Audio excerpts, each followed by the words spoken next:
Hello student, welcome to my study channel. I Zainab Tinwala, lecturer from Arihant College of Arts, Commerce and Science, Camp Pune, is going to cover the topic of importance of staffing, which is the third function of management from second chapter of 12th standard Commerce HSC Board textbook.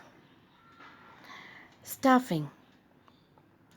Staff related work in a company is called as staffing.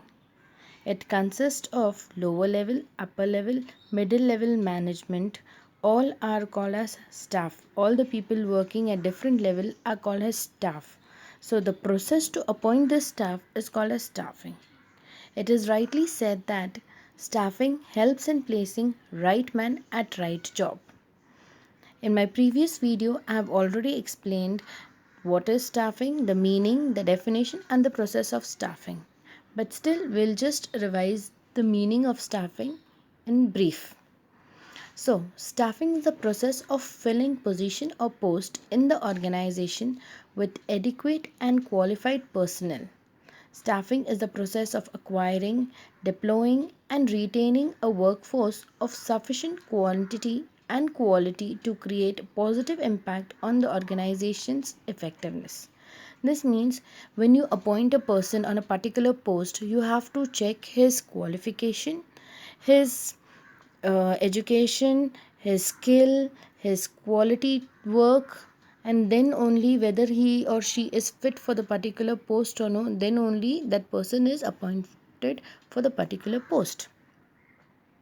Now let's begin with the importance of staffing. Why staffing is important? There are 10 importance of staffing function.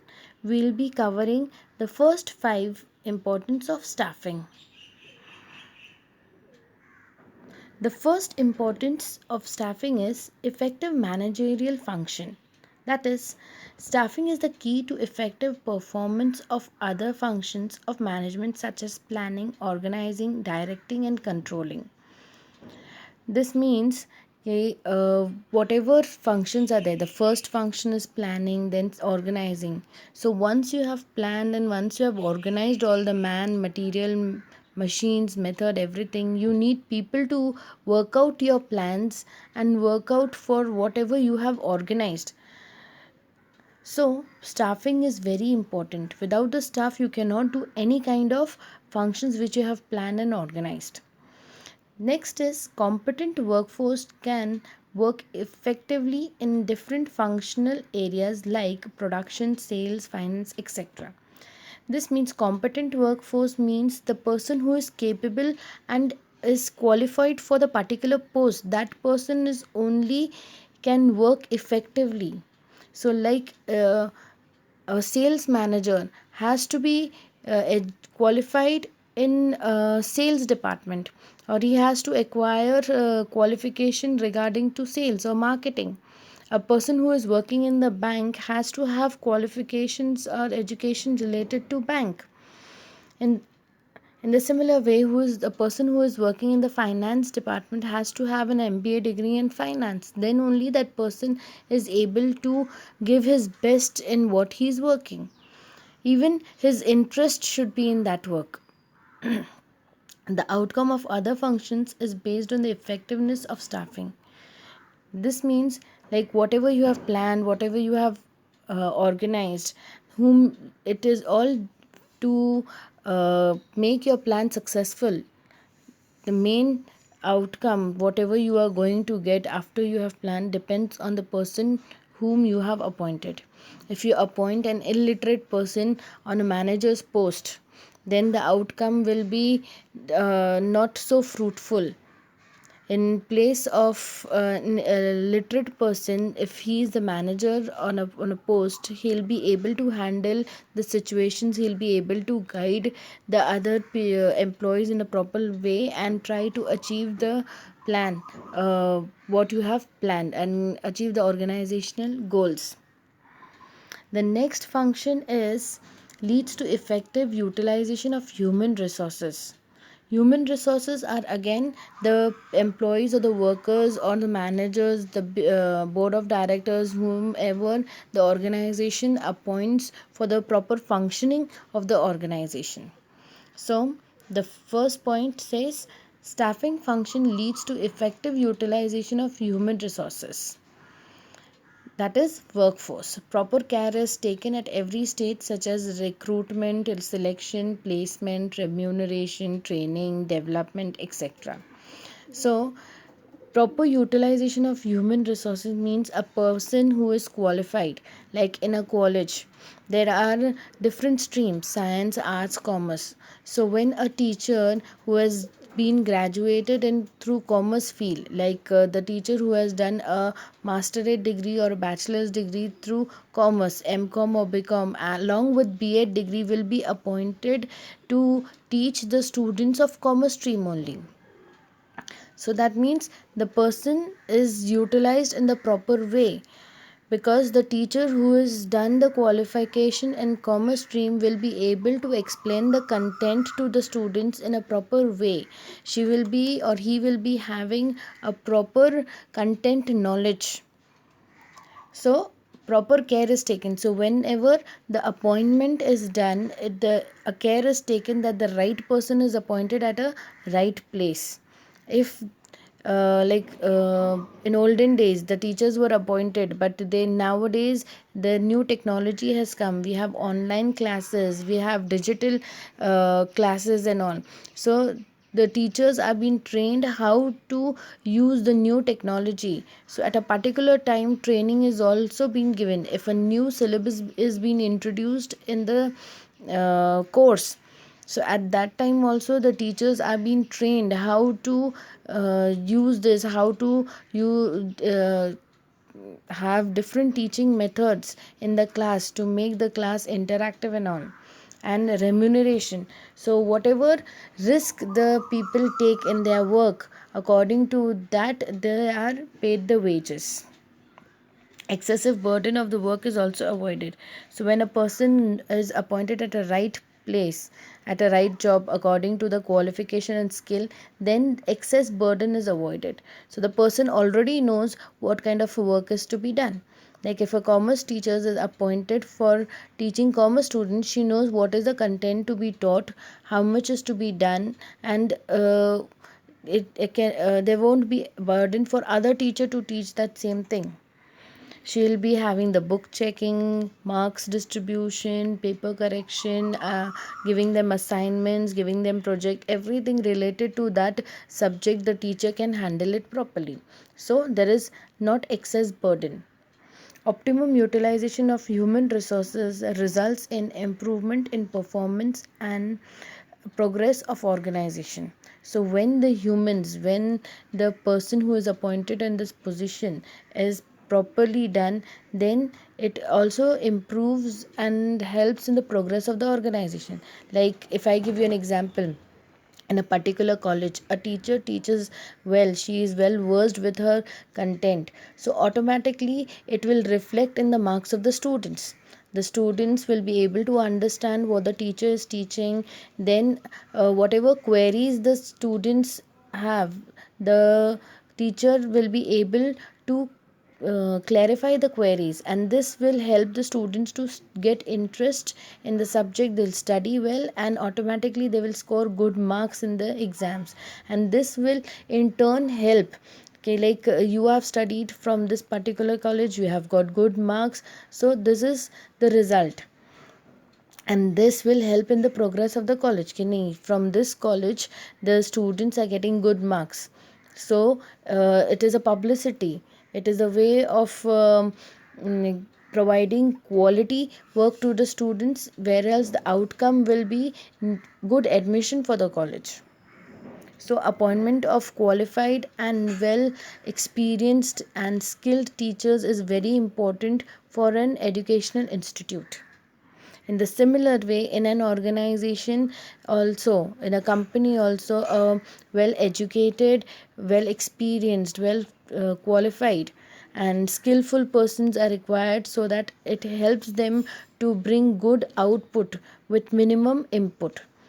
It can reduce the cost of production, it can reduce wastage. All these things help, and this helps in the progress of the organization.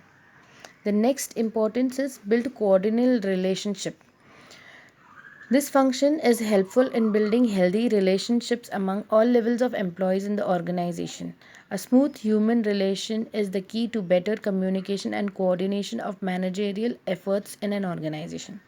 As we have already seen in F.W. Taylor's principle, that there has to be harmony, mental revolution has to be there. So, when in an organization, when a person knows okay, he is appointed at a particular post and all this work he has to do, and he is already well versed with whatever work he has to do, then there won't be any conflict between the employees. They will do their work efficiently and effectively, and this all will bring a good communication and coordination between the employees, and it will help in the progress of the organization. The next point is helps human resource development.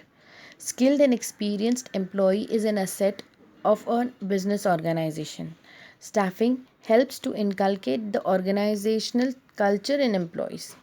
It trains and develops the existing workforce. It also ensures smooth functioning of all the managerial aspects of the business organization. This means whenever a person is being appointed, so a person like he might be working as a teacher in other school, so he or she has an experience of how to handle the students, how to teach the class, how to handle the mischievous students, how to clear out the queries of the students. They are well experienced to handle all this kinds of situations. So when he is appointed in other college or other school, then he has not to be taught what he has or she has to do. They automatically get, he uses his experience to handle all these things. So that time that person proves to be an asset, a plus point to the organization. So what happens, whatever queries are there, the teacher automatically resolves at the lower level. They don't have to go to the upper level and disturb their working. So it is already also said that in a staffing, coordination, communication, all this teamwork, all this thing, culture, that is the culture of an organization, has been inculcated. It's been given to the staff that whatever work is been allotted, you have to work as a team. Like in a college, all the teachers who are teaching if to commerce department, they work as a team, or the entire junior college works as a team, because whatever event they organize, whatever programs they fix, they conduct exams, they have to work as a team, then only it will be successful, otherwise it won't be successful. So staffing bring helps in coordination, communication, inculcates the organizational culture, that is working in a team, working in a group, so that they can achieve the goal of the organization. It even trains if there are some new appointments. So what happens when the old people are there, they train, they help the new employees to, they show the employees, they motivate the employees how to perform their work smoothly and effectively without wasting any resources. So the next point for importance is helps in effective use of technology and other resources. So trained employees, as I've already said, that the trained employees, that means experienced employees. So like if you are working on a computer, now and then there is new technology coming up. So the new appointments will be based on whatever technology they know or no, or the previous, the old appointments will be trained to develop their skills in the new technology. So this will help to increase the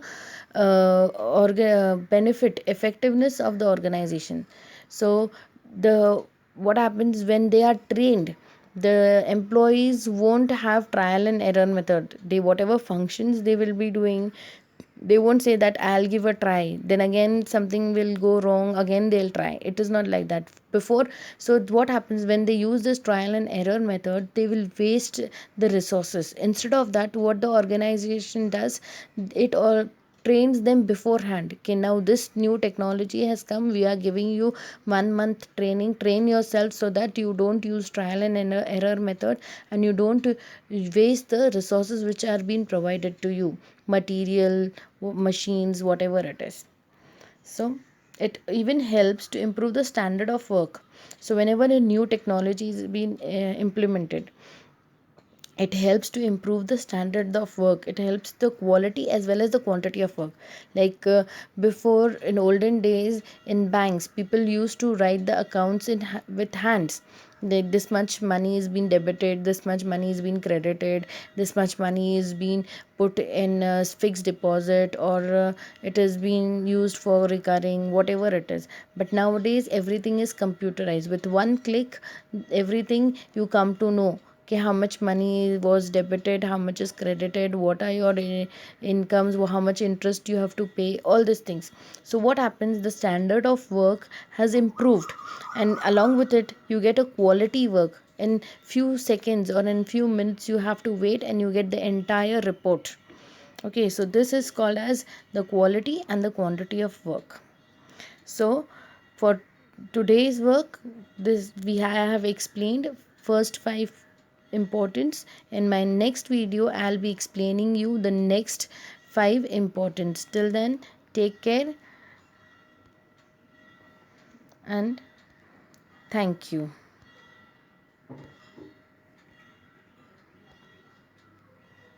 Thank you.